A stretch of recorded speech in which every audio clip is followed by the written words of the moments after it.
Would you agree to an opt-in as opposed to an opt-out?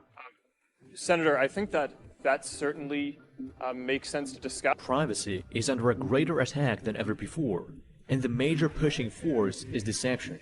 And we do not sell data to advertisers. Well, we don't sell data you clearly to rent it. We go to great lengths to protect their privacy, and we give them transparency, choice, and control. If our customer was our product, we could make a ton of money. We've elected not to do that.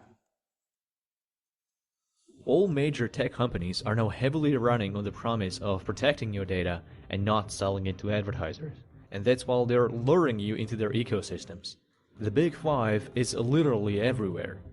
If you just end up running a cookie or a tracking script on some random website, or that game you love playing has some hidden Facebook code in it that automatically sends all your phone's data to Facebook even if you don't have an account, your data is being linked, so that wherever you go, the Big Five has their eyes on you, ready to monetize even the little space on your phone's push notifications. We could make a ton of money if we monetized our customer. Thanks, Tim. I'll take it from here. For everybody joining us. Really, it's a pleasure to be with you. It's one of the blessings of technology, despite all of the difficulty that it's introduced to our lives collectively, and of course to my life individually. If there is one tyranny that we are overcoming, it's the tyranny of distance. So thanks for inviting me into your home or on your trip with you, whether you're in the car, on the bus, whatever. So the topic for the conversation today is supposed to be how we fix a broken internet. And I think we need to begin on that by thinking, well, what's wrong with the internet? It's faster, it's more connected, it has all these wonderful things. But when I think about the internet structurally and the challenges that it's facing, they really do go deeper than that. I think in the abstract, when I was younger, and for those of you who remember earlier forms of the internet was really an expression of the aggregate of individual interests and desires of small communities that were knit together by people looking for the like-minded. They were actively courting them. They were trying to invite people, persuade them to look at the things that they're interested in and to share. And I mean that share in a pure sense. It was really given away. There weren't a lot of commercial interests in the earliest expressions of the internet. I wrote in my book from the record that what I saw was the replacement of a creative and cooperative network that was commercial and competitive. But in that book, what I describe is not just, people see it as like a biography. It's not really the story of me. It's the story of the time. It's a dual biography of the changing of technology, but more centrally, the changing of the system that borders our lives. And I believe what has been reduced in the time since. When we talk about what's wrong with the internet, we have to talk about what's wrong with the world. What has been constructed is a system that is fundamentally unfair. What do I mean by that? Look at economy. There is an increasing concentration of resources into fewer and fewer hands in every demographic, every chart you look at, every measurement. That leads us into politics, because economy is what provides influence in politics. I think in many of the world's most important countries, whether we're talking about the developing world or developed democracies, as we like to term them, the result is really the same. Voting choices are engineered so that regardless of the outcome, nothing will fundamentally change. Okay, popular vote. And then that's really the problem, isn't it?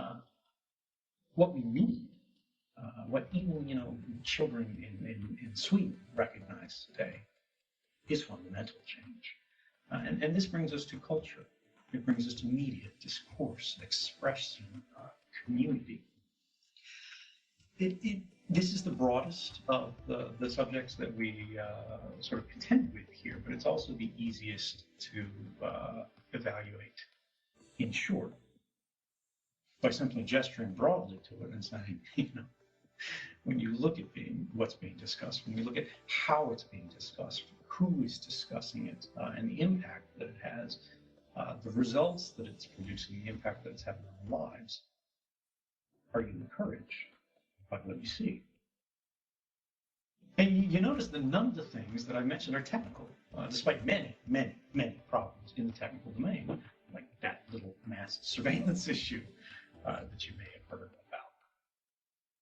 This is to say that the internet is broken because it reflects a broken society. Unfair systems produce as a byproduct dissatisfaction, and therefore they're typically hard to maintain by historic standards. Right? You can maintain over a generation. When you start getting multi-generational, they start to lose their authority. They start to lose their legitimacy. They face insurgent challenges, right? And eventually they're conceded. As our economy, politics, and even culture have sought in the modern moment to reduce access to an equal role in our common franchise, right? Resentment and grievance have blossomed to the point that now every discussion has become an instrument of war by other means. Right? This competition is everything, and it's everywhere. But who is it that competes, right? For all the breathless talk of radicalism and the increasing extremes, which do exist, they are out there, they are happening, I see very little in the way of this blood sport sort of spreading as a kind of contagion amongst banks. Right? As far as the average worker should be concerned, the largest political parties in any given election in any given country tend to be two different brands of the same Pinkerton. Everywhere that matters, prices go up, while wages fail to keep pace. Institutions, governmental and corporate, have borrowed and spent the wealth of a generation that will never enjoy its fruits. And what are you going to do about it? You see this happening. It's not, advertised, but it is apparent. If you are the average person, you're gonna write a hilariously mean tweet about it, about someone that you don't like. You're going to impose it on them. You're going to pick the target of hate, and you're going to express that hate. And then you're going to post a picture of yourself, in contrast, looking extremely cool on Instagram. You're going to do these things from a device that you paid for, but you don't truly own, using apps that answer to just about anyone who is not for the likes. Everything's for the likes. It's for the approval of peers. It's in pursuit of that brief, shining moment that we can leave this decaying hellscape behind and be elevated to the attention of those that we care about, the attention of the crowd. And this is to say that the internet is broken. Institutions are competing against the individual, while the individual competes amongst itself. And this is by design. Competition is everywhere, but only amongst the powerless. We are set against each other in 1,000 ways, from morning until night. We are encouraged to perform in this daily talent show where even when we win, the only reward is the drumming of faraway fingers on a little red heart icon. Meanwhile, there is no competition at all amongst those who rent out the stage upon which these little dramas that represent our lives are played out on. The little dramas of their lives, these little people called we. From ad space to electricity to bandwidth to rent, we pay and we pay and we pay. We pay for the privilege of competing in a contest that society cannot win. I think this unfair system that orders our lives has identified right that the dissatisfaction it produces, the dissatisfaction of the masses, can be managed by way of distraction. And by and large, the internet has been instrumentalized to effect this. It can be done by distracting us through necessity. It can be done by distracting us through entertainment, which is actually one of the most effective ways because people appreciate it. It can distract us through division. Division of identity are amplified all over the place.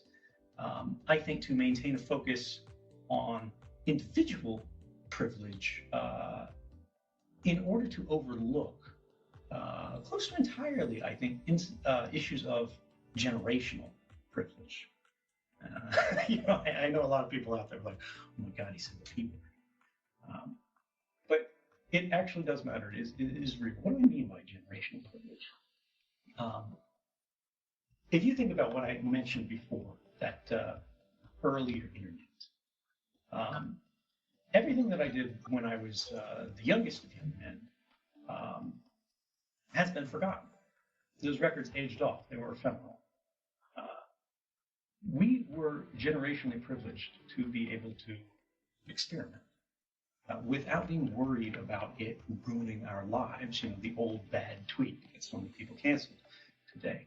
Exploration was not only encouraged, but the system relied upon it for the furtherance of the borders and boundaries, the settled area of the internet domain. And then over time, bit by bit, as that domain expanded, as more value was created and produced by the network effect and by the people who were settled in this new intellectual space, bars to entry cropped up. And consequences began to crop up. Not just for the worst things that we did, but also for some legitimate things.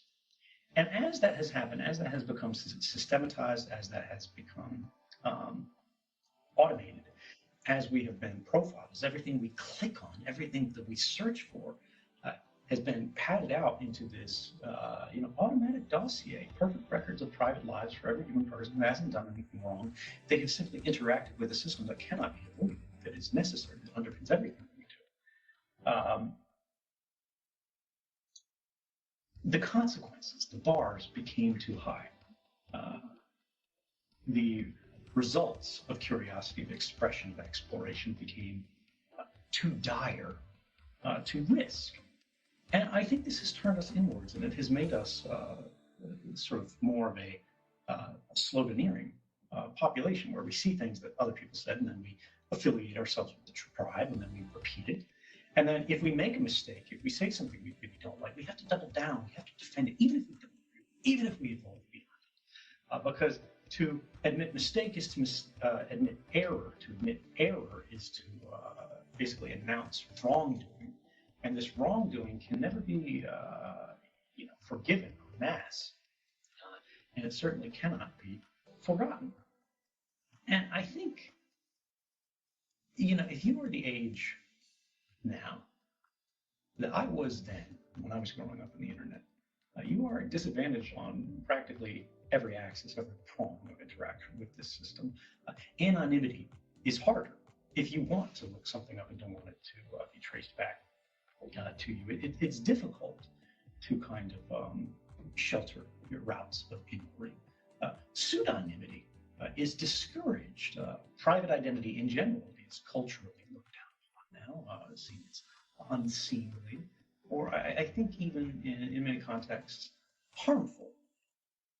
And we need to think about where that leads, because the other key word that I haven't mentioned yet is privacy.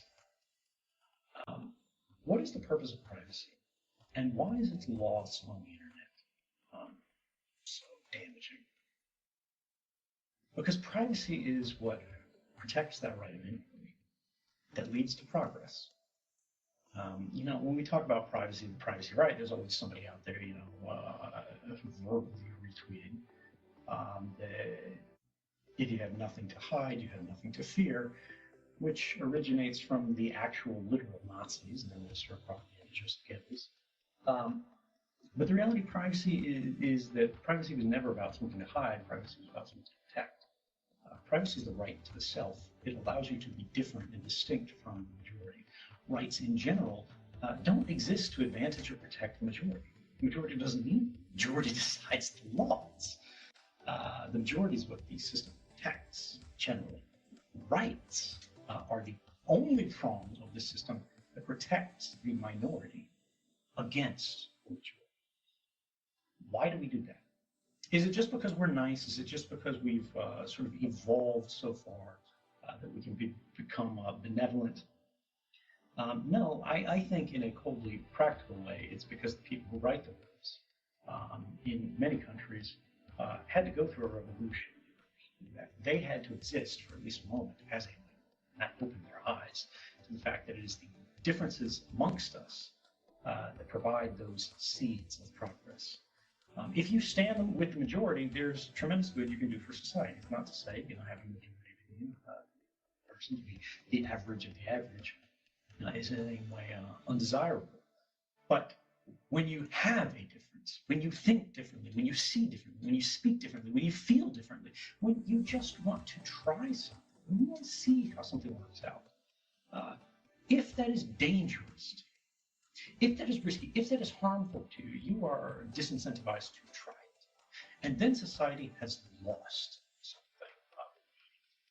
Because that is our only way to break from the orthodoxies of history, the way that things have just been done, are done today, and have always been done, and to try something. Most of the things that people do differently are not valuable or not useful or not good, or they could actually actively be harmful or bad. But particularly when they're done on an individual level, particularly when they're done on a small level, they are the engine of all human progress. They are what drove us out of the swamp of history to what we have today in the spaces that it's better and worse. But when we talk about that language of privacy, the privacy right, insofar as it's constructed by reading into the penumbras of the Constitution in the United States and elsewhere sometimes, fortunately more explicitly around the world, we have to recognize that all things that belong to an individual derive from privacy. It's the reason we call it private property. It means you have a stake on something, even if only your own mind, your own self, your own soul, distinct from the claims of society. Now, when we entangle that with the internet, well, we start to entangle that with the systemization, the quantization of everything we do. When you turn your car on, like most people, even in this quite technical audience, who buy a new car, are not cognizant of the fact that the phone or the car is a phone. It has a cellular radio built into it that costs the manufacturer only $40 a unit. That will tell them, when your car needs to come in for service. It'll tell them how fast it's been going. It'll tell them where it's at. It'll allow them to turn it off and take it back in the case that you don't pay your lease or whatever. When this happens at an individual level, an individual event, an individual appliance, it can be concerning, but it's not, existentially threatening.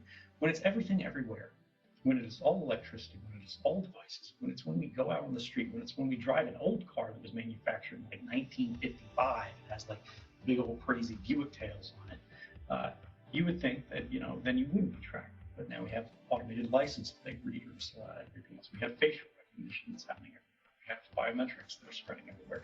And more and more and more, we have demands for proven identity that are asserted at every interaction with, again, that ring of institutions. And again, regardless of their industry, regardless of whether they are corporate or governmental, if you look over the fullness of time of the last several decades, really, you can start to get into hundreds of years, you'll see that the institutions feel a greater sense of fraternity, a greater sense of kinship, greater ties of identity to other institutions,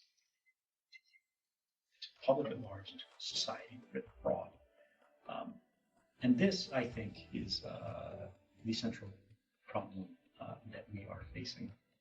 We have been, as individuals, we have been, as a society, atomized, fragmented, spread thin, and really harried by 1,000 demands and needs and requests for attention, for decision, at the same time that all of the things that are most consequential in our lives, the way we're tracked, the things that are determining whether we get a job, whether we get a loan, the thousand little algorithmic decisions that decide what pops up on your news feed, what the next thing on the timeline is that's showed to you, and what thing is next concealed. These happen sub rosa, they happen under the table. We are not aware of them, and increasingly, not just because of politicization, but also because of the Mark Zuckerbergian sort of dictatorial model of internet service platforms, where we have these centralized decision-making silos that order literally and influence the attention and decisions of billions. How do we influence them? How do we rescue our seat at the table of government, of, again, really the franchise of directing our common journey? If you look at the world today, does this represent your will? Is this what you want? Is this what you signed up for? Do you feel well represented? And it doesn't matter whether you're on the left. It doesn't matter whether you're on the right. It doesn't matter whether you're in the center. Most people will probably agree things don't look that great right now. But then you ask the next question, what are you going to do about it? And a lot of people answer with a ... And this is one of the things that I'd like to go to now in the questions is, what should we answer? What should our answer be? How do we confront these challenges of a quantified world where the individual is electronically naked to the point that they might as well be physically? We are transparent before power. At the same time that structures, institutions, again, this could be government agencies, the CIA, the NSA, that are reinterpreting the law in ways that we can't see, we can't vote on, we can't control, and even Congress has very little interest in this. They are opaque to us while we are transparent to them. And the question before us for the rest of the session, I think, in addition to whatever else you have, is what are we going to do about it?